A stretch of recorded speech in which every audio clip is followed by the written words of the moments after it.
මම ගුරුවරු කරන පහසක් නෙවෙයි පොදු එකක්. දුප්පත් ළමයා කෙරෙහි තියෙන අවධානය අඩුයි.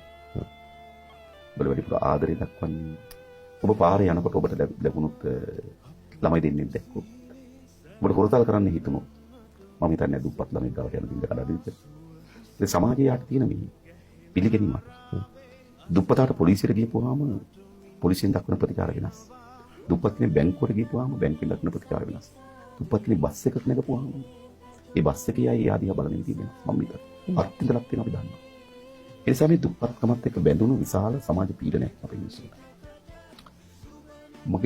මගේ අපේ ව්‍යාපාරයේ ප්‍රධානම අරමුණ මෙන්න මේ ජනතාවට ජීවිත කවන්නේ. ඉතින් මම තෘප්තිමත්. මම මේ සත්කාරය වෙන්නේ. මගේ ළමා කාලේ ඉඳන් දීර්ඝ කාලයක් මේ දේශපාලනයට වෙනවා පොරබදනවා. ඒ ජීවිතය ලබා දෙන්න මට සාර්ථක වුණාද අසාර්ථක වුණාද වෙනම ප්‍රශ්නයක්. හැබැයි මම තෘප්තිමත්. මේ රටේ මේ අනේක විද දුක්ඛ දෝමනතර මුහුණ දී ජනතාවට මේකට වඩා හොඳ ජීවිතයක් ලබා දීම සඳහා මගේ ජීවිතේ වැය කරනවා නේද කියන එකකින් මම තෘප්තිමත්. ඒක තමයි මගේ ජීවිතේ කියලා.